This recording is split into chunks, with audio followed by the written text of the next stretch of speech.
상반기에 좀 실적 악화 이 부분만을 좀 잘 견디면 하반기부터 반도체 훈풍을 따라서 주식시장이 안정화를 찾지 않겠냐. 올해 상반기가 어떻게 보면 반도체의 매수의 적기가 될 수 있는 거죠.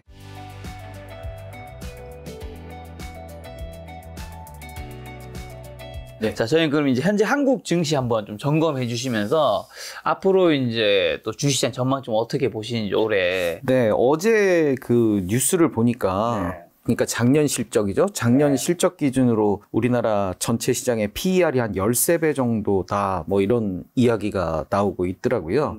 그래서 2021년 5월 이후 이렇게 PER이 13배가 넘는 건 처음이다. 그 이유가 실적이 너무 악화돼서 그렇다. 우리 기업들의 실적이 뭐 반토막 났다. 뭐 그런 얘기 하거든요. 전년 동기 대비해서 1분기 실적도 한 50몇 프로 이렇게 축소되는 그런 상황이다. 그래서 2009년 뭐 1분기 이후 이렇게 전년 동기랑 비교해서 50% 이상 감소한 건 처음이다. 그리고 적자 낸 상장사도 전체의 한 24.4% 정도 된다. 이런 암울한 이야기들이 있거든요. 그래서 실적이 좀 악화되다 보니까 오르는 종목들만 오르고 대다수의 종목들은 작년에 안 좋은 상태가 계속 유지되는 그런 좀 상황이 되는데요. 지금 증권사들 의견은 이제 하반기 들어서면 좀 좋지 않겠느냐. 그 실적도 지금 삼성전자나 하이닉스의 실적이 뭐 상반기는 좀 안 좋아지겠지만 하반기부터는 조금씩 회복되는 그런 추세를 보이지 않겠냐라는 약간의 기대감은 있거든요. 그래서 만약에 이런 실적 개선세가 조금 하반기 들어서 좀 좋아진다면 중요한 건 이제 반도체에 지금 얼어붙은 게 조금 풀려야 되겠죠. 그러면 이제 하반기 들어서 SK 하이닉스라든지 삼성전자가 좀 시장을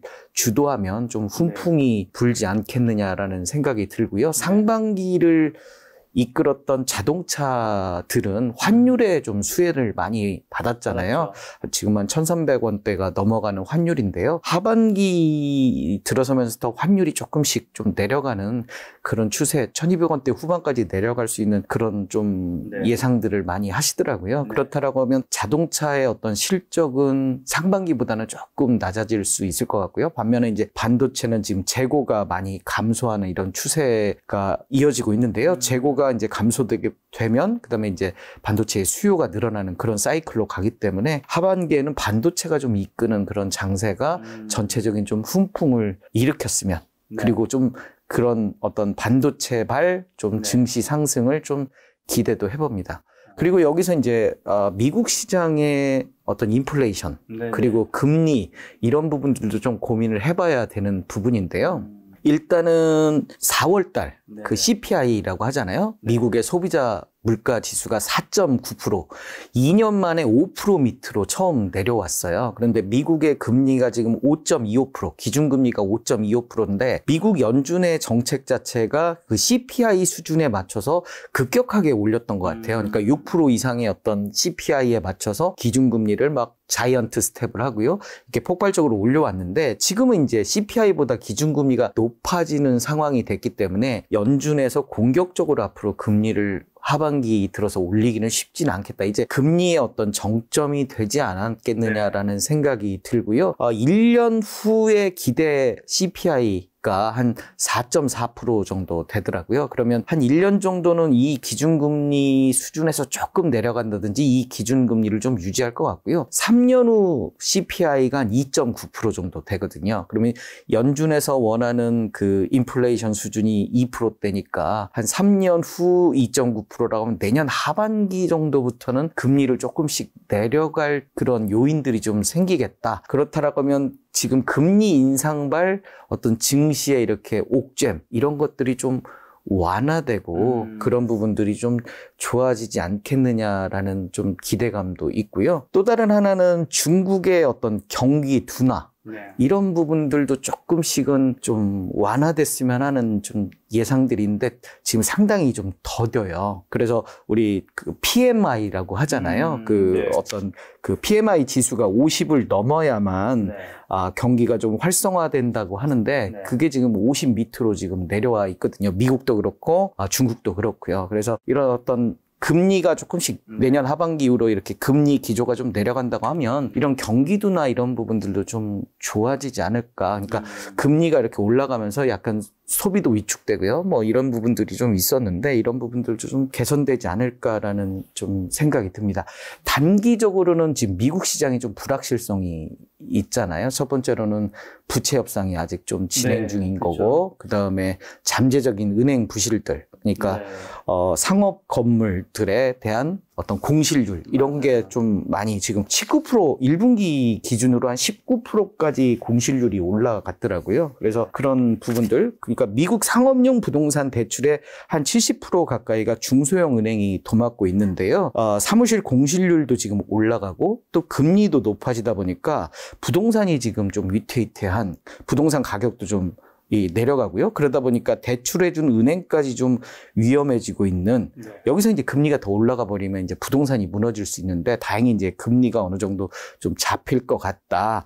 그런 부분에 있어서 좀 이 어떤 실리콘밸리 은행 파산 이후에 은행 문제들은 조금 완화되지 않겠느냐라는 기대감. 그리고 디폴트 같은 경우 2011년도에도 사실 있었어요. 그 버락 오바마 정부 시절에서도 그 하원을 장악한 공화당이 지출 삭감을 요구하면서 협상을 벼랑 끝으로 몰았는데요. 그때도 겨우 데드라인에 맞춰서 합의를 했어요. 그 후폭풍은 S&P 그 신용평가 회사에서 국가 부채 관리 역량에 대한 좀 우려감이 많다. 그래서 미국의 장기 신용 등급을 3A에서 AA 플러스로 강등을 했거든요. 그 여파로 주식시장이 그냥 급락을 한번 맛본 적이 있거든요. 그래서 이번 디폴트 같은 경우는 결국 합의는 될 텐데 그 합의 과정에서 얼마나 생채기를 공화당이 낼 거냐. 바이든 대통령하고 메카시 하원 의장 간의 부채 한도 상향에는 동의를 하지만 그 과정에서 얼마나 흔들어 버리느냐. 근데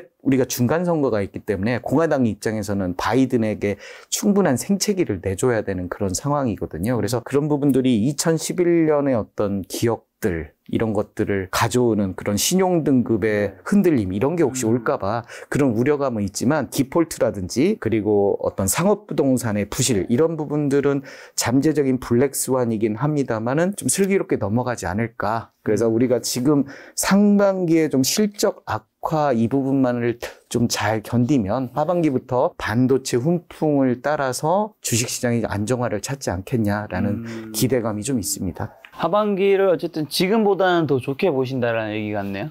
그렇죠. 이제 아무래도 이제 반도체 훈풍이 좀 있고요. 환율도 그렇게 급격하게 떨어질 가능성은 좀 적다라고 보거든요. 왜냐면 우리의 어떤 지금 뭐 상황이 무역 수지라든지 이런 부분들이 뭐 월등하게 좋은 그런 부분들은 아니기 때문에 우리가 미국 그 달러에 비해서 우리의 어떤 원화가 상당히 강세로 갈, 아주 강력한 강세로 가긴 좀 어렵다라고 보면, 지금 환율에서 조금 떨어지는 수준? 그렇다면 현대차나 기아차 입장에서는 상반기의 실적만큼은 안 되더라도 어느 정도 실적이 나온다라고 보고, 반도체의 실적이 올라와 주면서 PER 13배, 지금 이런 버블 이야기는 좀 완화되지 않겠느냐라는 기대를 좀 하고 있습니다. 그럼 반도체가 좀 하반기를 주도하는 섹터가 될 수 있을 것 같은데, 대표적인 대장주인 삼성전자, SK하이닉스 주가 전망을 좀 어떻게 보시나요? 일단 삼성전자의 실적을 보면요. 2019년부터 2022년까지 꾸준하게 당기 순이익이 증가하는 모습을 보이잖아요. 2019년에 21조에서 2022년에 54조까지. 그런데 이제 올해는 한 11조대로 많이 하락하는 모습을 보이거든요. 이게 사이클 산업이라서 보통 2, 3년 정도의 사이클, 그 메모리 반도체의 흥망에 따라서 이렇게 되는데요. 우리가 이제 그 작년도에 실적 피크아웃을 겪고 지금 이제 올해 되게 안 좋아서 재고 어떤 우리 물량 축소도 하고요. 그래서 이런 부분들을 올해 좀 어려움을 겪고 나면 2025년이면 작년 정도의 실적 예측을 지금 기대를 하잖아요. 그렇다라고 하면 올해 상반기가 어떻게 보면 반도체의 매수의 적기가 될 수 있는 거죠. 싸게 사서 비싸게 파는 거잖아요. 그러면 올해 좀 이렇게 실적이 안 좋다라고 할 때 좀 우리가 저점 매수 관점에서 좀 접근을 해보면 어떻겠느냐라고 이야기를 하고요. 또 삼성전자가 최근에 발표한 게 2042년까지 300조 정도에서 시스템 반도체의 투자를 하겠다라고 이야기를 했잖아요. 그래서 이런 그 시스템 반도체 투자에 대한 훈풍도 네. 한 2, 3년 후부터 이제 설비 투자가 들어가기 시작하면 뭐 공장이 완공되고요. 그러면서 결국 실적이 2025년 이후에 좀 개선이 될 것 같다라는 기대감을 네. 우리가 낳을 수 있는 거죠. 하이닉스 같은 경우는 이제 대표적으로 메모리 반도체 중심으로 하는 기업이잖아요. 그래서 2021년에 실적이 아주 좋았다가 좀 꺾이고 올해는 마이너스 8조대 거의 9조대 정도의 실적 악화를 좀 겪고 2025년이면 6조대의 실적을 났거든요. 그래서 그 삼성전자와 하이닉스의 2025년 어떤 실적 예측치 기준을 가지고 우리가 미래 PER을 좀 계산해 볼 수가 있어요. 그러니까 시가총액은 오늘자, 우리 지금 오늘 녹화하는 오늘자 기준으로 삼성전자가 395조 정도 되고요. SK 하이닉스는 16조 원대 정도 되거든요. 그렇다라고 하면 2025년 기준으로 PER, 그러니까 시가총액을 당기 순이익으로 나누는 거죠. 물론 이제 이걸 구체적으로 뭐 지배주주 순이익이냐 비지배주주 순이익이냐 하면 조금 더 복잡한 이야기가 되는데요. 그냥 편하게 그냥 시가총액을 당기 순이익 예측치로 나눠보면 삼성전자는 7.9배 그리고 SK 하이닉스는 2.6배 정도 되거든요. 그래서 하이닉스가 만약에 지금의 실적 예측 6조 원대의 실적을 거둔다라고 하면 2025년 기준으로 PER이 2.6배니까요. 지금 2025년 예측 기준으로 상당히 저평가되어 있는 상태라고 볼 수 있는 거잖아요. 그렇다라고 하면 하이닉스 올해 좀 실적 악화를 하반기 거쳐서 한 2, 3년 후에는 상당히 주가 상승폭이 클 수 있는 그런 것들도 좀 예측을 해볼 수가 있고요. 애플이 1분기에 어닝 서프라이즈를 좀 기록을 했거든요. 그래서 이런 부분들도 국내 IT 업종에 대한 투자 심리 개선에 좀 좋지 않겠느냐라는 기대감을 좀 가져오는 부분들도 있어요. 그래서 올해 이제 메모리 반도체, D램의 어떤 가격이 과거의 고점 대비 한 67% 정도 지금 빠진 상황이니까 어떤 경기 둔화라든지 미중 갈등 이런 뭐 수요 침체 악재를 이미 시장에서는 충분히 반영하고 있는 거 아니냐. 그래서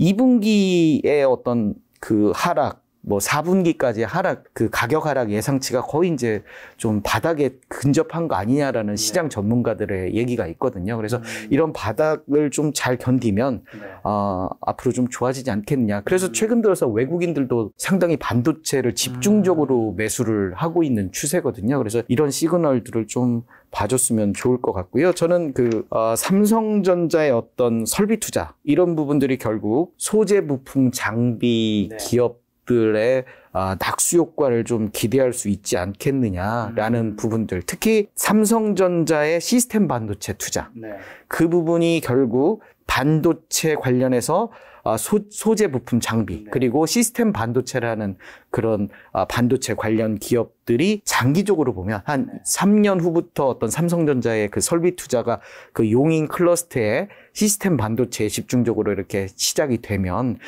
소재 부품 장비 그리고 반도체 팹리스라든지 파운드리 관련 사업들을 하는 그런 기업들에게 좀 호재 이슈가 될 것 같다. 그래서 올해를 좀 슬기롭게 넘겼으면 좋겠다 하고요. ETF 중에서도 반도체 소부장 ETF가 있어요. 그래서 반도체 소부장 ETF의 상위 한 10종목 들을 좀 주목해 보시면 좋겠다. 뭐 LX 세미콘이라든지요, 뭐 한미 반도체, 뭐 원익 IPS 이런 뭐 반도체 소부장 기업들도 지금은 이제 삼성전자와 비슷한 좀 트렌드를 보이는데요. 앞으로 시스템 반도체 부분이 좀 강화되면 좀 그런 부분에 있어서 좀 실적 개선이라든지 이런 부분을 좀 기대해 볼 수 있지 않겠느냐. 그래서 우리가 그 반도체 산업에서 그 우리나라가 차지하는 비중이 한 20% 정도 돼요. 미국이 한 50% 정도 되고요. 그러면 대단히 우리가 반도체 산업의 선진국처럼 보이지만 시스템 반도체에서의 점유율은 3% 정도밖에 안 되는 거죠.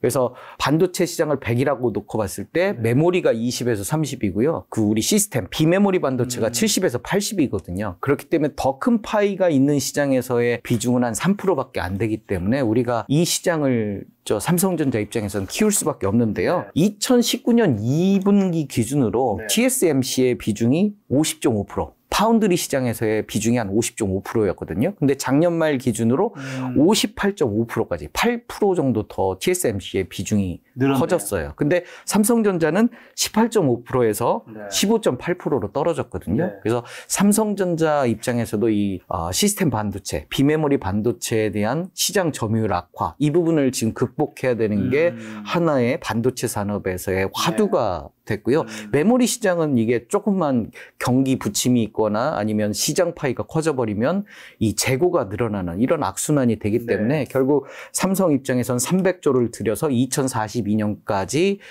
용인의 시스템 반도체 클러스터를 만들겠다. 그래서 뭐 1년에 뭐 20억에서 30억 20조에서 30조 정도의 투자를 이어가는 거고요. 그런 부분들에 대한 낙수 효과를 우리가 아까 말씀드렸듯이 소재 부품 장비주들 중심으로 기노업으로 보면 좋겠다. 또 SK 하이닉스도 용인 이쪽에 120조 투자하잖아요. 그래서 이런 반도체의 투자 부분들 서서히 이제 한 2, 3년 후부터는 긍정적인 시그널들을 주지 않겠느냐라고 저는 생각을 합니다. 그러면 이제 올해 같은 경우 이제 단기 순이익이 요 데이터를 이제 예상을 하고 있는데 그 다음에 해도 그리고 2025년에도 증가할 걸로 생각하기 때문에 이제 올해 어떻게 보면 이제 삼성전자나 뭐 SK하이닉스 같은 반도체주를 사도 된다고 지금 얘기하시는 것 같은데 이 뒤에 데이터들이 여기서 갑자기 또 안 좋아지거나 할 확률도 뭐 그런 가능성도 있나요? 일단 뭐 상황은 동일하잖아요. 현대차도 그렇고 모든 기업들의 데이터는 동일한데 어찌됐든 이게 증권사의 리서치 자료에 근거해서 하고 트렌드를 보자는 거죠. 이 숫자는 왔다 갔다 할 수 있어요. 왜냐면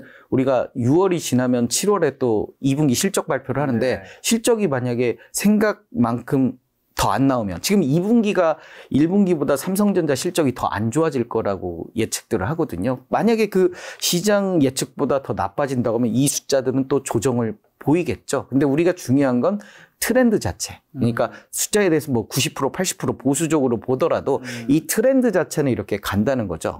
근데 우리가 주식 투자를 하면서 중요한 것은 지금 현재 돈을 잘 벌고 지금 현재까지 아주 기업이 좋은 거는 중요하지 않아요. 그러니까 내가 사고 2, 3년 후에 실적, 그러니까 내가 사고 더 좋아야만 주가는 더 오르거든요. 그렇기 때문에 잘못하면 실적 피크아웃에 우리가 갇힐 수 있는데 우리가 작년에 54조만 놓고 보면 삼성전자가 더할 나 없이 없는데 왜 주가는 저점을 향해서 갔느냐? 올해 실적이 안 좋기 때문에. 그렇다라고 하면 이제 하반기부터는 내년의 실적이 좋아질 거라는 기대감 때문에 주가는 우상향할 가능성이 높겠다. 그래서 이렇게 반도체 같이 사이클 중심의 기업들은 한 2, 3년 후에 실적 예측치를 기준으로 해서 실적이 되게 안 좋을 때 그때 사서 실적이 좋을 때 파는 역발상 투자가 좀 필요한 그런 시점이라고 생각이 들어요. 그래서 일반적으로 반도체의 사이클은 설비 투자가 감소하면 좀 이 실적이 악화되고요. 그러면 전방 산업의 재고가 축소가 돼요. 그래서 지금은 전방 산업의 재고가 축소되는 단계 정도 되는 것 같고요.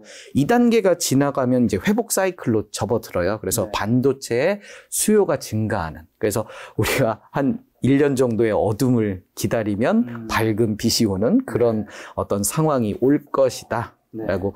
그 반도체는 보통 업황이 한 6개월 정도 이 주가가 선행을 하기 때문에 지금 되게 안 좋은 상황이잖아요. 그래서 하반기부터는 좀 좋아질 거다. 잘 됐으면 좋겠습니다. 삼성전자의 주주로서 꾸준히 매집하고 있습니다. 예. 뭐 배당도 잉여 현금 흐름의 50% 정도를 배당을 하고 한 3년 기준으로 잉여 현금 흐름 FCF라고 하잖아요. 잉여 현금 흐름의 50%고 만약에 추가적으로 배당할 그게 있으면 특별 배당금으로 3년 단위마다 한 번씩 또 하잖아요. 그래서 일단 반도체 같은 경우는 하반기부터 좀 좋아지지 않겠냐라는 생각이고요.